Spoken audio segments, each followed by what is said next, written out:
We know. Another recruiting podcast, just what the world needed, right? But hear us out. Welcome to HigherHer, the podcast where women in talent don't just have a seat at the table, they're running the whole damn meeting.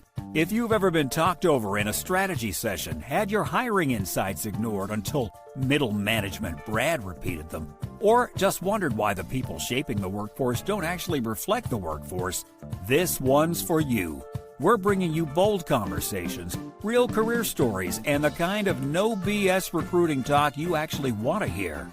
So buckle up, because we're about to flip the script on talent leadership, one episode at a time.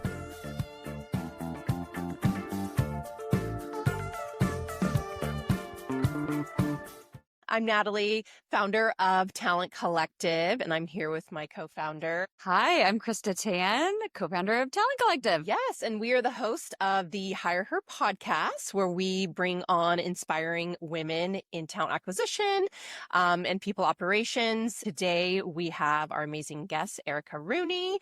She is a powerhouse in leadership, gender equality, workplace culture, and she's held a very successful HR executive career in the tech industry, most recently Chief People Officer. And now she is a founder and writer of many things. She is best-selling author of Glass Ceilings and Sticky Floors, which we're very excited to have her be speaking on that very topic at our upcoming Talent Sphere Summit. But she's also the host of a podcast with the same exact name, so look for it accordingly. And then founder of Her Collective, a digital community designed to empower women to advance their careers. So without further ado, I'd love to turn it over to you, Erica, and have you kind of expand on your background and journey to getting to this place.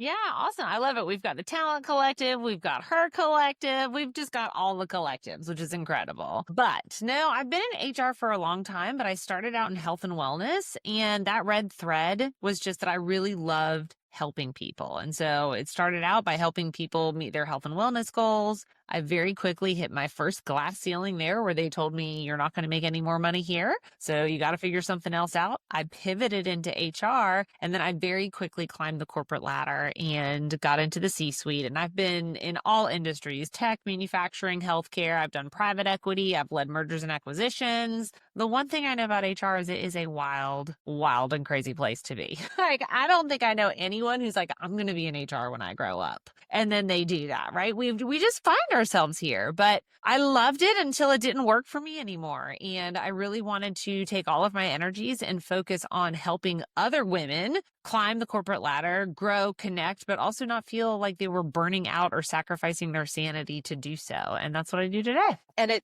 seems like you're also a very notable speaker. You've been at South by Southwest, part of CHIEF. You've held some speaking engagements. You're going to be with us. So is this also a part of your side hustle, where you have lots of different things that are part of your career? Girl, yes, I got multiple revenue streams is what I tell people. Like, I got dollars coming in all directions, right? But I do a lot of speaking as part of that, and it all works together. But I love to go out to different corporations and associations and talk to them about gender equality, but also about the limiting beliefs that are holding women back, and how we can really give women those tools to shatter some of those internal beliefs that we might not uncover in a resume. And so I do a lot of the speaking, and it's all based off of my book and the body of work, which is Glass Ceilings and Sticky Floors. And I think it's just very important work, right? Like, we have told women that they can have it all, do it all, and be it all, but we've never given them a playbook or a system that really allows for that. And so women are having to redefine what that means for them. And so I go out and I speak with women's group, and I help them kind of let go some of the things like perfectionism and put down the imposter syndrome, so that they do apply for the job instead of saying, oh, I don't meet 100% of the criteria, I shouldn't do it. You know, we're taking ourselves out of the game, right? We're saying, no, I already lost and we haven't even played yet. And so that's a lot of what I do today. But the speaking and the book are a piece of it. The podcast is another piece. And then I really try to bring people into the collective. So really, because I believe there's power in numbers too, right? Like, it's like an army of women when we show up and we're like, I'm going to get, you just got laid off. Like, I'm going to get you a connection. I'm going to review your resume. It's like all hands on deck until that person gets their next gig. gig. And I just think that's so cool. And that's just the power of women. Yeah. I had noticed in the prep notes that Looking for the inside scoop on payroll?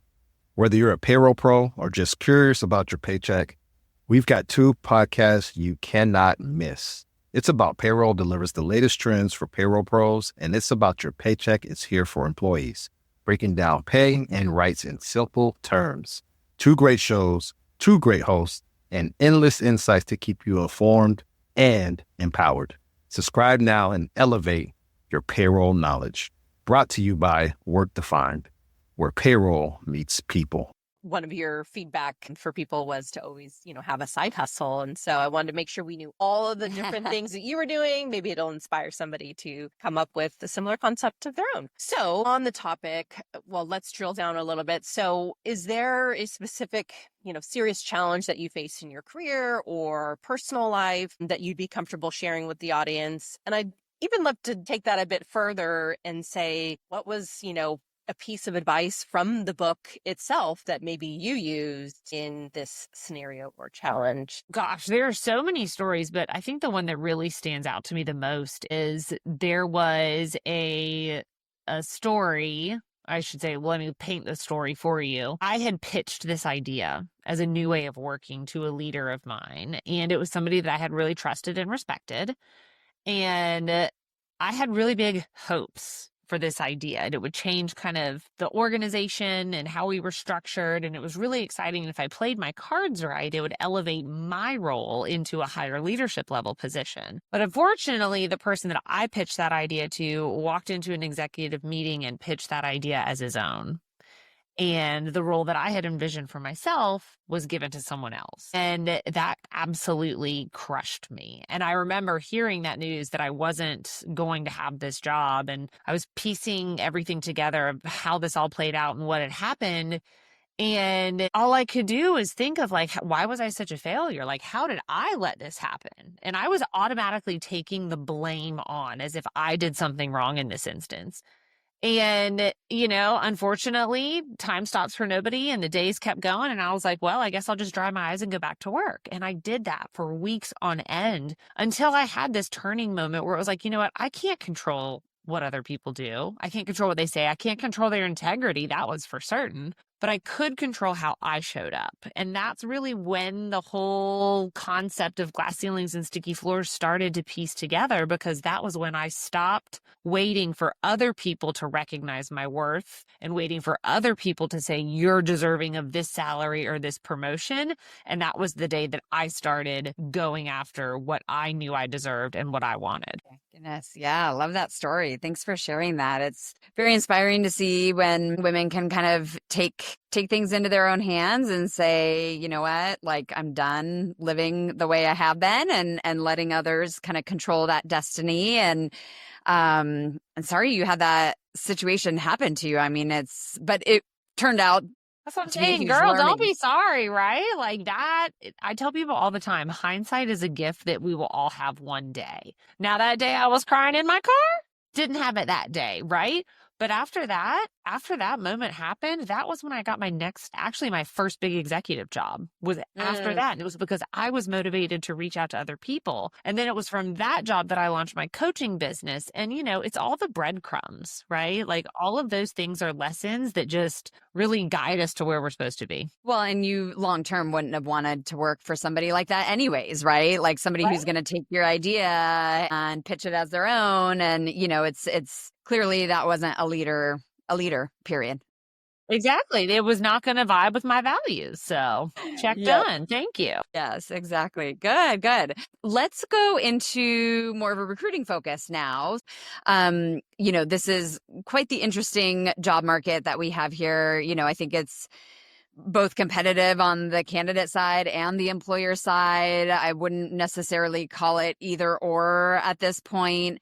But I think as recruiters and people in the human resources space, recruiting and retaining good employees is not only essential to any thriving business, but also still very challenging. So what's maybe something that you've tried that you've had a lot of success with? Oh my God. Recruiting right now, you were like, is it good? Is it bad? The only word I have have to describe right now is it's just uncertain, right? Because there are things that are swinging in the favor of the employer. There are things that are swinging in the favor of the employee. And then it's almost like we also showed everyone in the world like what they could have in terms of flexibility with COVID. And a lot of people want that back, but a lot of people don't. And it just creates a lot of messiness, honestly, because there are some very strong opinions, right, wrong, or indifferent about what you believe. But what I have done and what I have seen work, and this doesn't work for everybody, but it's meeting the employees where they're at, right? There are 8 billion people in this world. There are going to be people that love to come in the office, and there are going to be people that don't ever want to see you in person outside of work. And I think COVID taught us that we can get those things done. And so when I'm doing my recruiting and I'm focusing on the individual, right? Can they do the job I need them to do is the first thing. And then how do they best like to work, right? And how does that team like to work? And then so when I'm doing my recruiting, I'm really kind of looking at the department and how best they work. And then I'm also looking at the candidates that will best fit that role. Mm-hmm. Well, you mentioned messy, and I feel like hybrid is the messiest of the messy, right?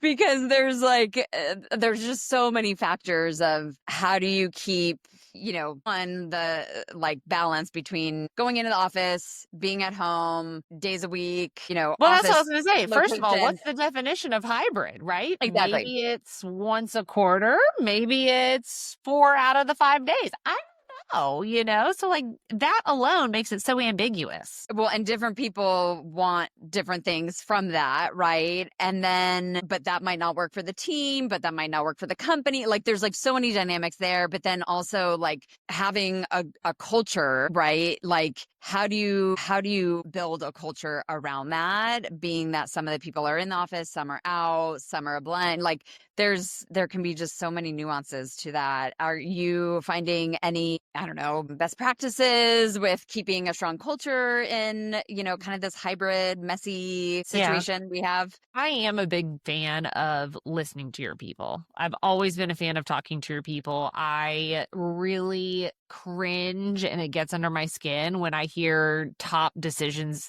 being made like this only in the executive level because people have a belief that this is the best way to do something. And so I prefer to ask the talent, like, hey, what are you guys thinking? If we were going to do hybrid, what would that look like for you? And then we try to find a middle ground. And again, of course, it's going to depend on the size. I've seen smaller organizations, it really works when they pick 2 days out of the month as a company to say, hey, we're going to come in on Tuesdays and Thursdays, but just be here for the core hours. Those core hours are between 10 and 3. That allows for all the flexibility that parents need for childcare pickup. And if you miss a Tuesday or Thursday here or there, it's not a big deal. But when you are recruiting or when you are the recruiter, right, be very specific as to what those hybrid boundaries are and set those expectations very clearly, because nothing is worse than getting so far on in the process and someone's different of hybrid is so wildly different from yours. Yeah, love that advice. Thanks for that. I heard someone once say that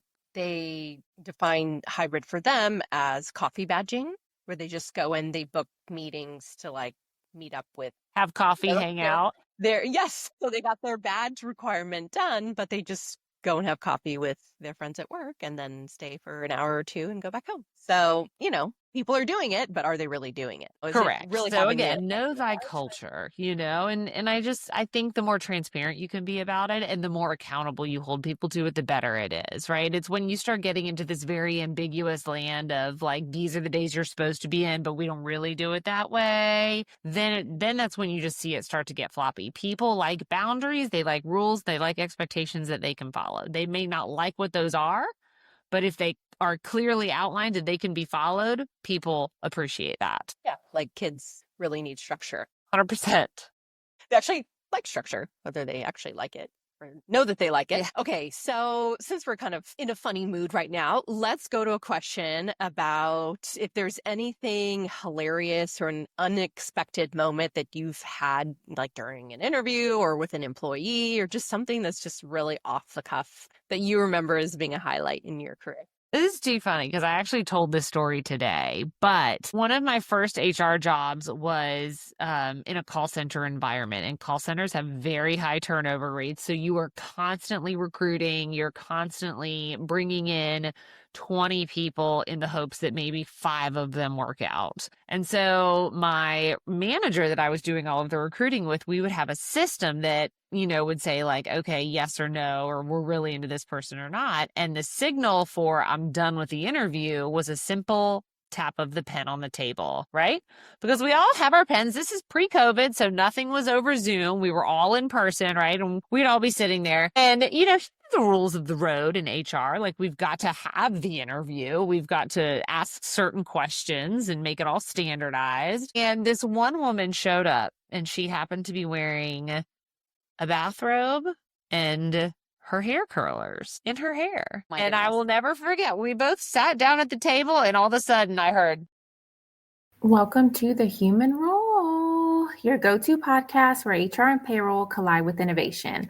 I'm your host, Tiana Neal, and every month I'm diving deep with industry experts and change makers, bringing you real talk insights, practical tips, and fresh takes you won't hear anywhere else. Whether you're a leader, practitioner, or just curious about the latest HR and payroll trends, I've got you covered. Ready to roll with the best? Tune in for fresh perspectives, actionable tips, and the knowledge you need to roll forward with confidence. Subscribe now and let's transform the way you work.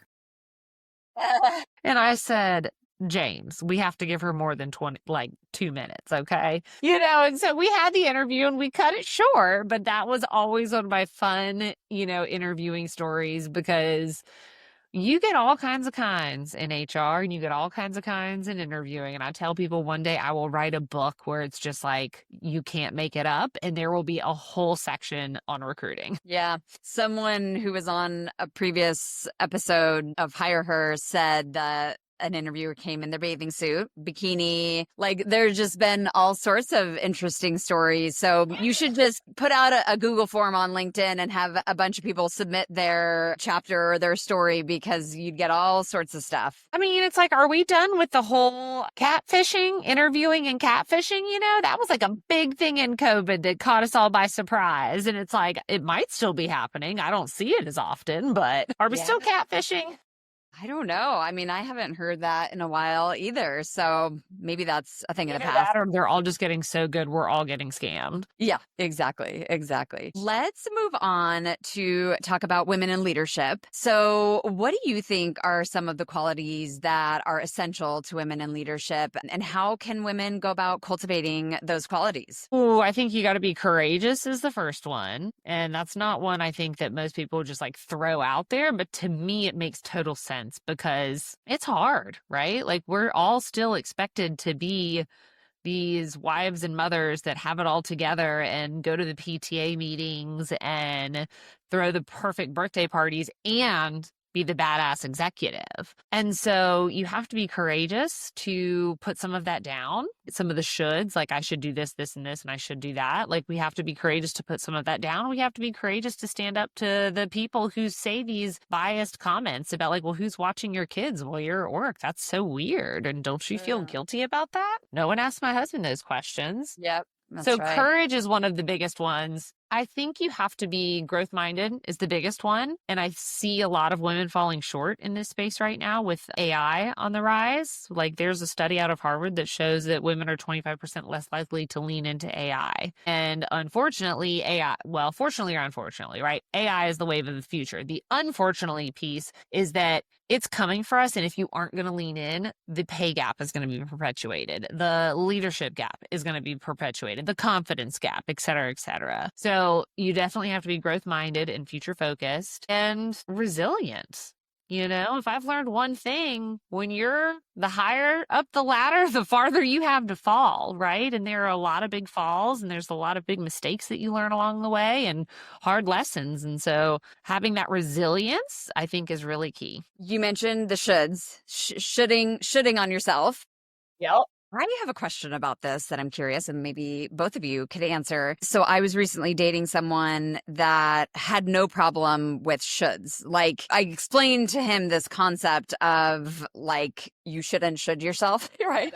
Like society or other says people. I should do this. Yeah. Right. Or and I see in my own life and past that telling myself I should or shouldn't do something, it creates almost there's like a weight to it, right? Like you're putting a lot of pressure on yourself for one thing, or you should eat this, or you shouldn't eat that, or you should be what have you. Do you think there's gender differences, or have you all seen gender differences in that? Because he was like, well, yeah, I like, and we were talking about food, health and nutrition and whatever. He's like, I don't see a problem with telling myself I should eat these things or, have this routine. So have you seen any gender differences in your own life of it being okay for men and they don't feel weighed down by it as much as women do? I don't know. I think they have different shoulds, right? I should be a good provider. I should be the main provider. I should be the breadwinner, right? I should be the leader. I should know the most in the room if I'm the leader. Believe it or not, 72% of men struggle with feelings of inadequacies. So they're not going to say that, right? Nobody's going to walk around waving that flag. Hi,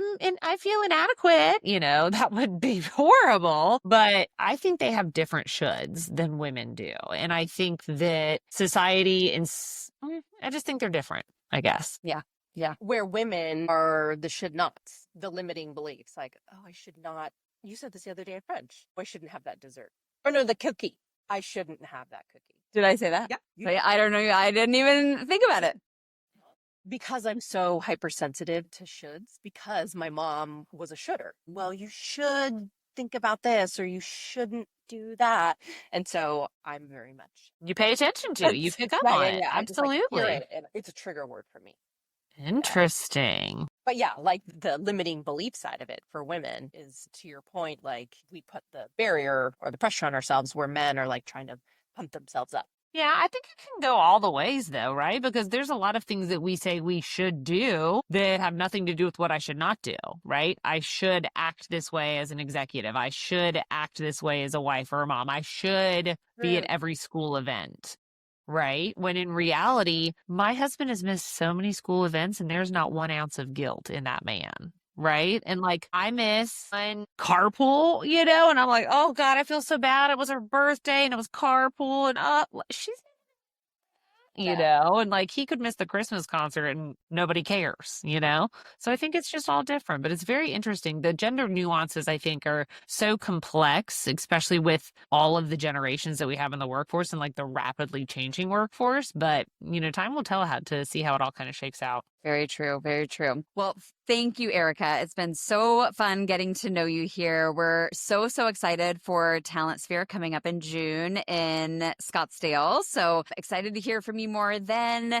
Until then, where can our listeners find you? How can they find you? Well, I live in Raleigh, North Carolina, but my other permanent address is LinkedIn. So you can find me there. I'm there every single day. But you can also hit me up on my website, which is just ericaandersonrooney.com.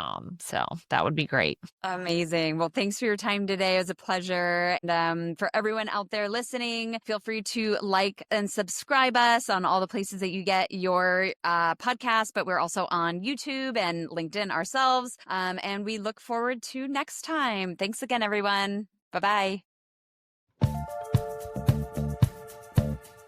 Love the convo? Then don't stop here. Check out Talent Collective, where badass women in recruiting connect, grow, and maybe, just maybe, take over the world.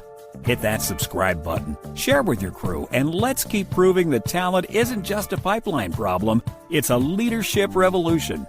See you next time, unless you're ghosting us like that candidate who swore they were excited about the offer.